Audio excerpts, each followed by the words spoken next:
This is WCN, the Whole Care Network. You talk, we listen. Content presented on the following podcast is for information purposes only.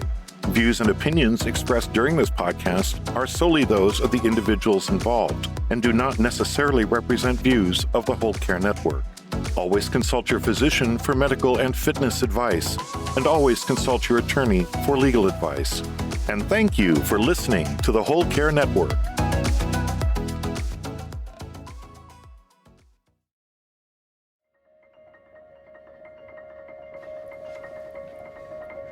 Have you ever met anybody that has caregiving on their bucket list of things to do in life? Beyond caregiving, how do we care? We also have to care for ourselves. How do we treat friends, family, strangers we meet? Forget it. How do we heal? The physical, social, financial, spiritual.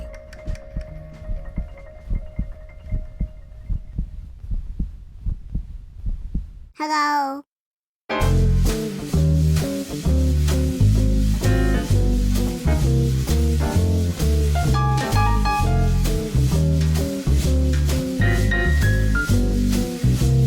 By creating healing ties. Tying it all together like a bow tie. With your host, Christopher McClellan, the bow tie guy. Well, greetings everyone, and welcome to another episode of Healing Ties and our 30 and 30 podcast featured on the Whole Care Network. I'm your host, Christopher McClellan. You might know me as the bow tie guy. And on the Whole Care Network, we believe it's through story sharing where diversity meets the road to collaborate on a common cause. And our common cause on the Whole Care Network is to support caregivers before, during, and after caregiving ends. And as you know, we're celebrating National Family Caregivers Month with our reboot of our Healing Ties podcast and the soft launch of our new Whole Care Network website. So when you get a chance, please visit wholecarenetwork.com. Well, you will immediately see a link to our new website. On the new site, you'll get a chance to meet Bo. That's because Bo ties things together on the Whole Care Network. As soon as you see Bo, you're going to get it 100%. But during our soft launch of our new site, we are asking everyone for their feedback so that we can build the site in a way that makes it easy for you to search all your favorite podcasts, blogs, and videos. Oh, and by the way, one of the new features on the site is the ability for you to search content by our Whole Care Network 4 pillars of care. And that is our physical, social, financial, and spiritual health. Woo, that's enough for me for now. So let me introduce my guest. Gincy Heins is the creator and editor of Before the Diagnosis, Stories of Life and Love Before Dementia, and is one of the co-authors of the 365 Caregiving Tips series of books, which is quite popular, and I know all those authors as well. I'm very fortunate. And Gincy is a caregiver and advocate for her husband, who was diagnosed with mild cognitive impairment when he was 55 years old. And Gincy's highly active to find a cure for Alzheimer's. And Gincy and I have been friends for about 10 years, and it's great to see you today. Well, I get the pleasure of getting to see you, even though the listeners can only hear you at Gincy. It's great to have you on Healing Ties. Thanks for joining me. Chris, thank you so much for inviting me. I'm really excited to be here today and especially excited to see you. I mean, that's one of the great things right now is that we're using this technology more and going, oh my God, I can actually see someone. I can actually see. And you know what? One of the things that, as it relates to podcasting events for sure, is that now that you can see the guest, you have, it's a little bit more personal conversation and you connect, you get the facial expressions, and you know when you've said something really good, you know when you've need to repeat yourself. But goodness, and that's one of the many reasons why I jumped back into the Healing Ties brand and to reconnect with folks and just say, hey. So, hey. Hey, how have you been? I'm good. my hair has changed positions. It's gone from the top of my head to the underneath my chin, but we're doing good. It's been a while since we've connected, but one of the big differences for me is I'm not living in survival mode anymore like I was after Richard made his life transition.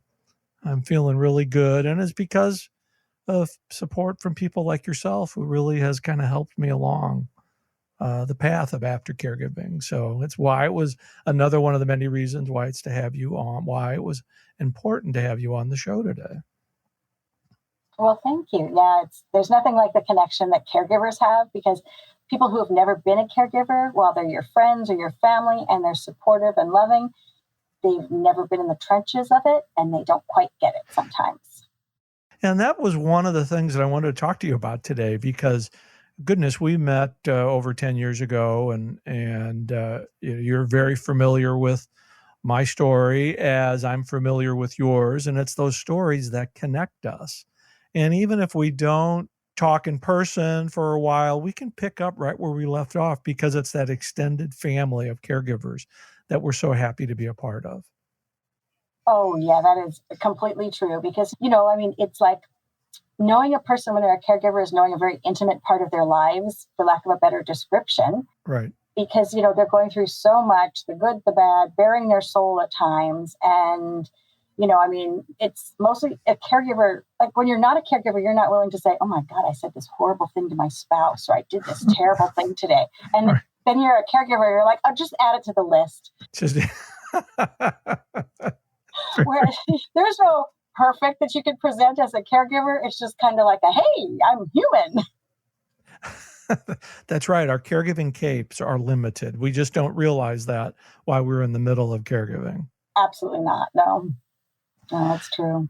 It's interesting that, as we move along in life, and life does, it presents challenges, it presents joys. And I know for me, looking back, maybe you might have heard me say this before, but maybe not. But as I look back on my experience, I recognize now that after it was over, that the good days far outweighed the bad.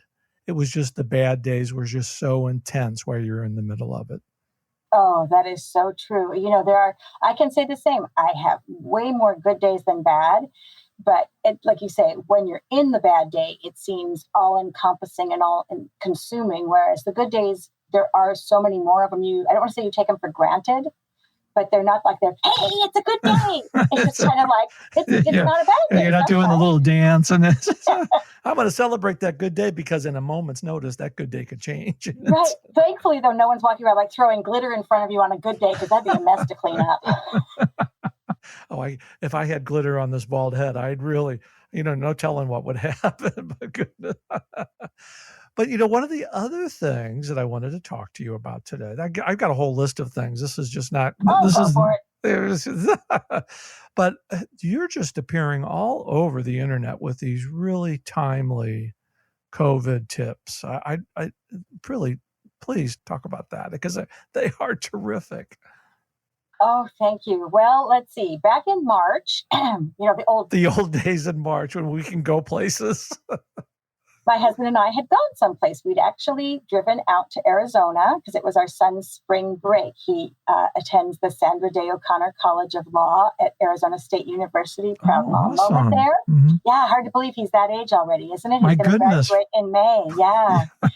And in fact, he's in Washington, D.C. this semester, but for the school and attending school there. But so we had driven out to Arizona. It's about a 6-hour drive. And I felt like by the time we got there, the entire world had changed, because there were some things that were starting to go on in mid-March, wash your hands more, count to 20 seconds. But we actually stopped at an IHOP and ate in the restaurant for breakfast. We weren't really seated near anyone else, but it was kind of like, okay, this is fine. And then, we made sure to wash our hands every time we thought of anything. And then one of my girlfriends called me, and we had just gotten to Arizona and checked in the hotel, and I'd stepped outside, and she said, oh my God, Disneyland is closing on Saturday. And that was like the world had just ended. And that was like such huge, big news. Oh, sure. Oh, and when my son came home from work Friday, I said, we need to go to the grocery store right now because I don't know if you'll be able to go or if you'll be able to get groceries. And on Saturday, we were meeting my brother and his husband for dinner. And it was like, can I give you a hug? And I mean, it was like things were dramatically different. So about a week later, on March 22nd, it was my week to do social media for 365 caregiving tips, a duty I split with Trish, one of the other co-authors. Yep. And I thought, oh my gosh, everything is just so negative and so awful. And the news is terrible and everything sounds awful and everybody hates each other already. And this is just terrible that I'm going to try to put some positive vibes out in the universe. And I'm going to make a video because it sounds a lot easier than doing my social media duties today. This will be my social media. So I started with one video and I just made a video every day. I learned it's easier to keep them under a minute because then it's easier to post them on Instagram. But that if, and I've noticed that I'll talk nice and slow and controlled in the beginning. And then I notice the clock's 50 seconds, 51 seconds. And I'm like, so that's the end of today's video. Bye. I speed it up at the end to get under 59 seconds.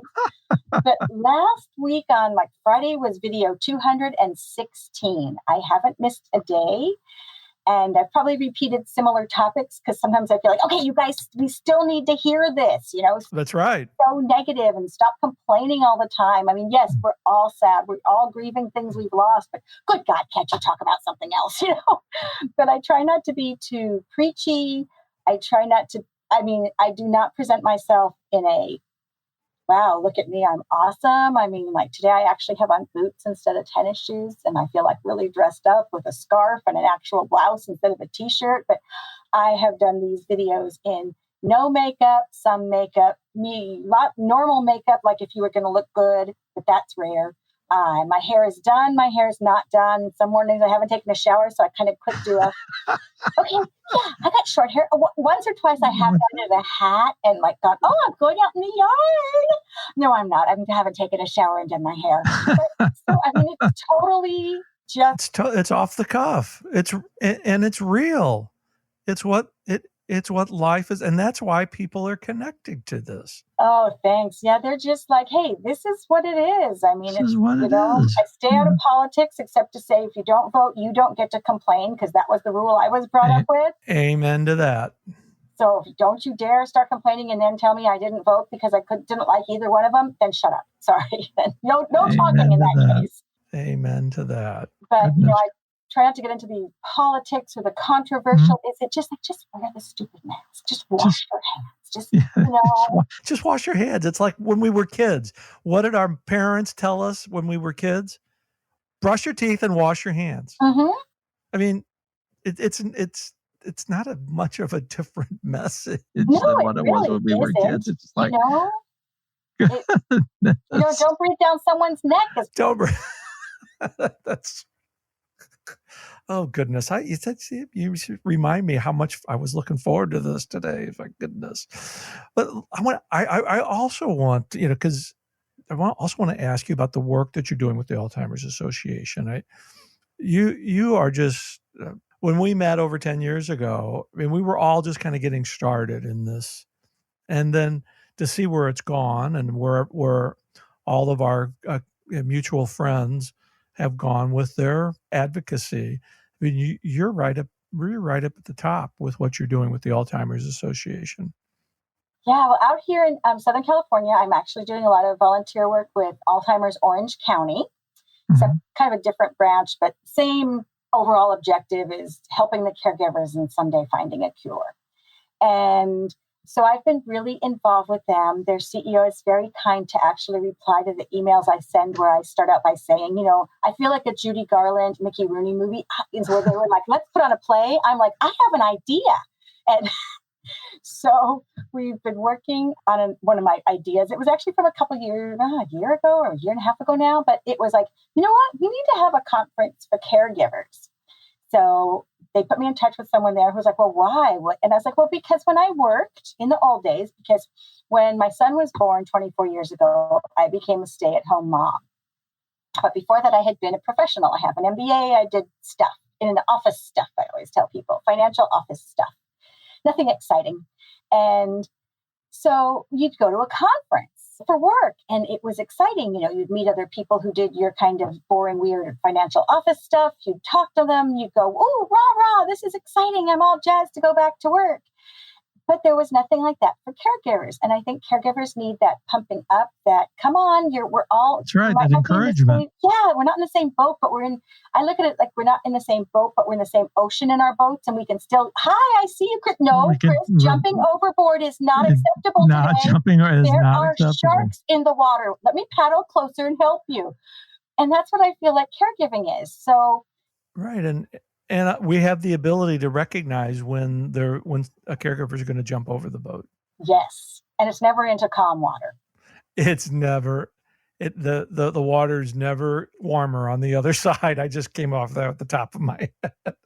That's true. If it's warmer, it's for a bad reason. Yeah.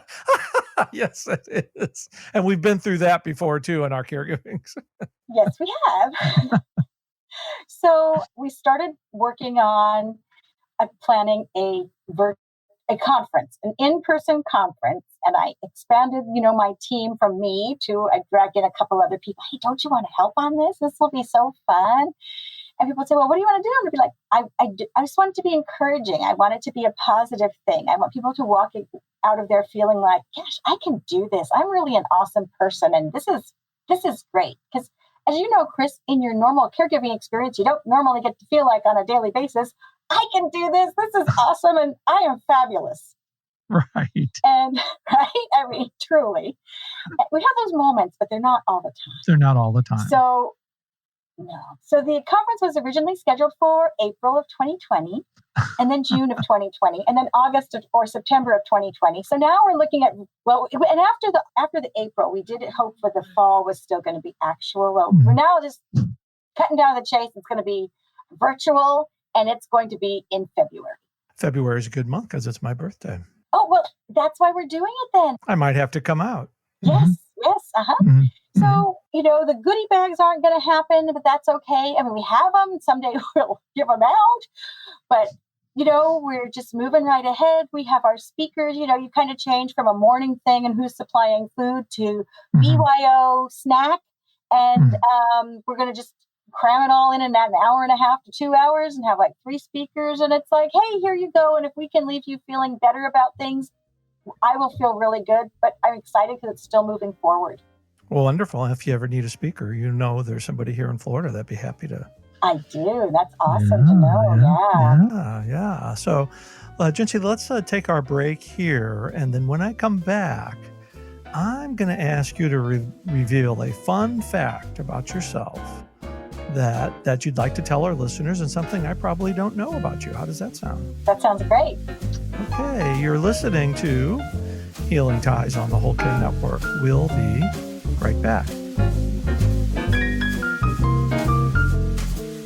Hi, I'm Heather Slutsky. I'm the founder and principal celebrant at Anchor and Flame. I get the opportunity to be on Healing Ties 2.0 with Chris, and I encourage you to listen to it.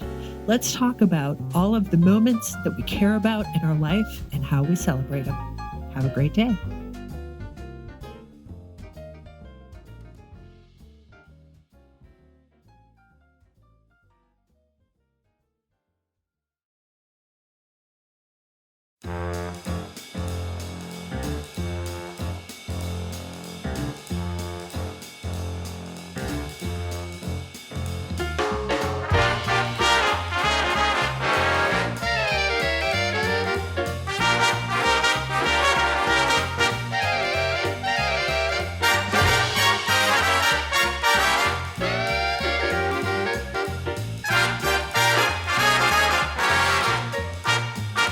Well, welcome back, everybody. I'm continuing my delightful conversation with my good friend and author, Gincy Heins. And Gincy, before we went to the break, I kind of put you on the spot. And I said, I'd like to kind of know a fun fact about you that I may not know about and our listeners would want to know.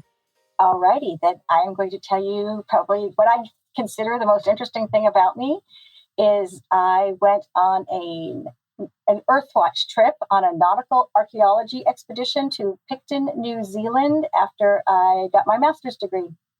Oh, I did not know that. That you've had pictures, I'm sure. Oh yeah, they're old pictures. They're old, yeah. Those things that they had to be developed. I mean, like those pictures that had to be developed. Yes, the ones that you actually had film, and they were just film. What is film? But that sounded like quite an experience. It was. Well, and it's kind of funny. So I had graduated from high school, went to college, graduated from college, started working, and started an MBA program. And so I would work 40 hours a week, or more, how jobs are. And then I would take classes. I would try to take one in the fall and two in the spring. So for about 3 or 4 more years, I worked on my master's degree. And as I was nearing the end, I thought, I need to do something interesting, because when people say to you, well, what do you do for fun? Or, well, what have you done? All I did was work and go to school and study. And I thought, I need to have that fact to say about myself for, hey, I did this really cool thing. And I did. I found this trip. Like I said, this organization is called Earthwatch. I think it's still around, and they do scientific expeditions around the world. They are funded and staffed by volunteers with paid professionals who actually know what they're doing. And I didn't.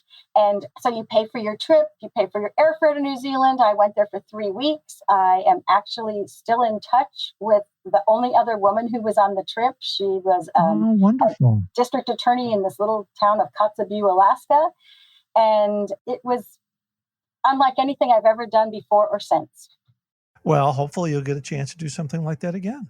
Yeah, maybe we could, because you have 365 travel tips. So we do, and we still want to do a whole care network, a TLO travel and tours, a cruise too. So we've got a lot of things when things get back to normal, whatever that is, we'll put this all together with the gang. Yeah, that'd be great. Yeah. Well, Gincy, this time's just flying like right by, but and we just have a couple of minutes left, but let our listeners know how they can get in contact with you, how they can purchase your book. Give us all your contact information. All right. Well, I'd also like to put in a plug, because the book Before the Diagnosis, Stories of Life and Love Before Dementia, we're now going to be able to call that volume 1, because with 36 essays in the book and more than 64,000 people in Orange County, California alone who have that diagnosis, there are millions of people in the world who have or have lost a loved one to Alzheimer's or another type of dementia. So I would like to invite any of your listeners who would like to share a story to put into our next book. They write the story, but I can help them with it, because I am working on volume 2. Very good. It's a great opportunity, because, once a person is diagnosed, so much focus is on the disease and nothing positive. But man, they're all amazing people, and there still are, but the more amazing part is before they were ever diagnosed. So you can reach me through, go ahead. Yeah, I was going to jump in and say I'm going to do a little plug of my own too. So one of the new features that's coming into the Whole Care Network in 2021 is we'll be publishing books. Oh, wow. So we might have to have that opportunity. And then one of that advantages is not only do you would we publish the book for you, you also get a podcast channel. So, cool. Yeah. So we're plugging each other. It's okay. So, and that's how it works. That's how it works. So that's coming to the Whole Care Network in to early 2021. We pushed it back, but there's a lot of good things happening. Just got to go to the new website and find that all out. So, yeah, but you can find me through the 365caregivingtips.com website, and through there, or Amazon or Lulu.com. You can purchase you can purchase the Before the Diagnosis. You can purchase any of the 4, or up to 4 books in the 365 Caregiving Tips series. Plus, the first 2 have been translated into Spanish. Oh, awesome. Well, it is so great to reconnect with you today. And I can't thank you enough for your support and friendship over the years. And certainly by all the work that you're doing to find a cure for Alzheimer's, you're certainly someone who's creating healing ties all around us. Thanks so much for doing this today. Thank you so much. It was wonderful to reconnect with you today. Yeah, what a great conversation. And that does it for this episode of Healing Ties. As you know, I'm Chris McClellan. Well, actually, Christopher McClellan, however you want to say it. I've created a life to love after caregiving ends by being with awesome people like Gincy Heins. Healing Ties is a part of the Whole Care Network and produced in the posh studios of Oddbox Productions in downtown St. Louis. Thanks for listening. We'll see you again tomorrow for another episode of Healing Ties on our 30 and 30 podcast. Thanks for listening. Bye for now.